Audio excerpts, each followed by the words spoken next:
Let's next talk about establishing depth within a frame. This is one of the main tasks of a cinematographer. We see frames that are defined by two dimensions, our axes, a horizontal x-axis and a vertical y-axis. That's how we see a physical frame. But within that space, we also have another dimension called depth, or z-axis. The third axis has a significant rule on the illusion of depth and distances through the frame. The third axis is often used to create depth. We can see that here with a shot with Steve McQueen in a movie called The Hunger, done in 2008. This is basically a Y and X axis shot. This is a flat shot. This basically doesn't have much depth. He's smack against the wall. To create a deeper frame in the same movie, we've got an establishing shot down a hallway here where the z-axis becomes prominent with the lights leading down to a certain vanishing point. So that's pretty quickly kind of an overview of how to establish the z from the x and y. But the question is, why do we want to create a composition that emphasizes a deep frame with the z-axis? And answering that, we need to think about the whole experience of watching films. When we're watching a film in a theater at home and when we're looking at a frame, subconsciously we're looking at a 3D reality. There are people and objects in different sizes and locations inside the frame. That's the main reason we think we're watching a 3D world. Our eyes and mainly our mind automatically compute distances and realize a perspective. Whenever the camera moves, our perspective changes too, and the physical frame of our TV or theater becomes a point of view. Figuratively, we see only what's inside the frame. Inside the frame, the z-axis, by adding depth to the frame, makes us think that it's not two-dimensional. So that's basically what we're talking about when we talk about the x, y, and z-axis. Here we have an example from Cameron Menzies, an early filmmaker. By that I mean in the 20s, 30s, and 40s, and how very quickly studying painters and everything, they understood that how the different sizes and objects could create a sense of depth. Here in the foreground, slightly blurred out the milk and coffee or tea, and then the focus on the person in the background, creating a certain sense of wide angle depth here. But the difference in size is what does it here. Just like the difference in size of my little gnome friends here. These gnomes, as we all know, gnomes are all the same sizes, but this gnome closest to us in this wide angle shot, a little blurred out because we're really focusing on the center gnome, or towards the center, the one in the light, is taller than the one in the light, and then the gnome is smaller, and the third gnome is smaller in the background. But the different sizes of those gnomes gives us a sense of depth, the 3D depth. Just like in this Cameron Menzies picture, we've got everybody similarly sized, except for the decanter, which is the same size as the people. And so their relative flatness against the decanter becomes more dynamic the minute the person emerges from the background and dominates the whole focus of the scene. So we, by playing with our z-axis, putting it in motion there, we make the motion picture pop.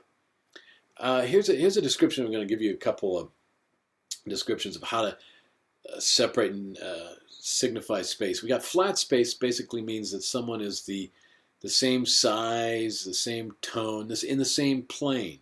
So the objects are similarly sized and similarly lit, similarly toned, similarly shaded, and there's no difference in foreground, background. It's a flat space. If we look at limited space, we'll start then adding depth because we notice in the background different gradations in tone. We've got dark, and then we've got gray, and then we've got white. And then the different color saturations create depth, as well as the sizes of the people, the one in the foreground and the one in the background, and the lighting. It all creates a sense of limited space, and the lines too, opening up a doorway to give us a kind of a tunnel view. And finally, deep space, we'll see everything together. We've got different shades and the person in the front giving us certain contours, and then we got a darker person in the back against a darker plane way in the background. So we've got different color tones. We've got different planes. We can see the longitudinal plane here separated into 2 or 3 planes, and so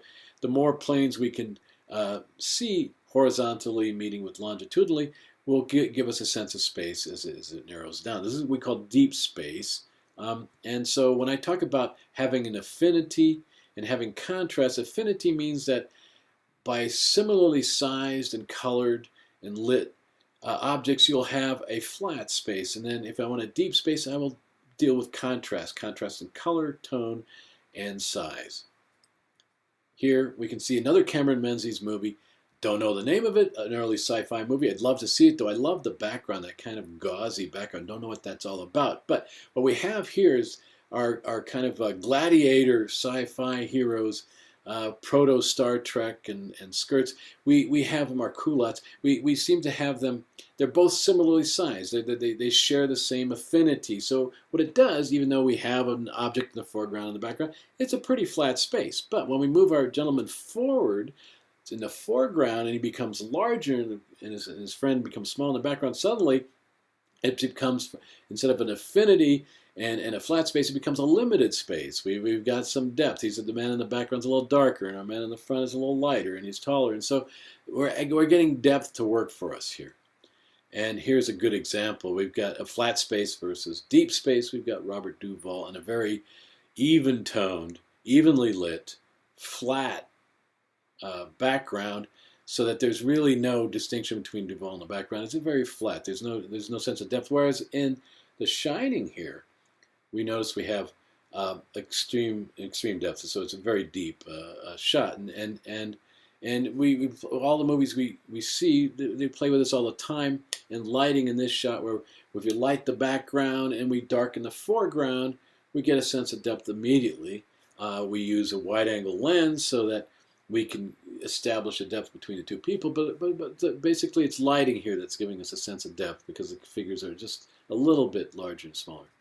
Here, the same thing. We've got the light and the door at the bottom of the stairs and the dark figure coming out the stairs, and their different size, the lighting, the upper third versus the upper right third versus the left third. Different sizes mainly because we want some kind of depth that is also helped by dividing with the banisters, dividing the space, so we have to look through the banisters, gives a sense of depth there. Here, Kubrick in The Shining was, of course, giving us an example of Kubrickian space in a deep space. He loved deep space. Kubrick loved it. So here we have the kid who's obviously almost larger than the door, showing us the diminishing of the door, the enlargement of the kid, the narrowing of the doors. And what we're talking about is a vanishing point that he uses here. This is our classic vanishing point where we have the tracks that go off into infinity and seem to meet. We call it the vanishing point. And Kubrick is the same thing. It's making everything from large objects down, so it draws our eye to what we call a single point perspective. And here we see it gridded out for you in The Shining here, with a single point perspective is exactly in the middle of the frame, but you can see how everything narrows and compresses to draw us our eye down the hallway, just as it is in this scene here from The Shining, where Nicholson is looking at the labyrinth.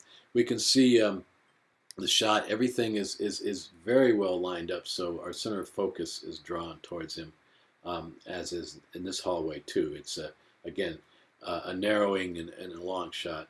And this from Clockwork Orange is another example of how you can tell it's a Kubrick movie right away. Here we've got our single point perspective at the end of the table here, and the depth by darkening the background, lightening the foreground.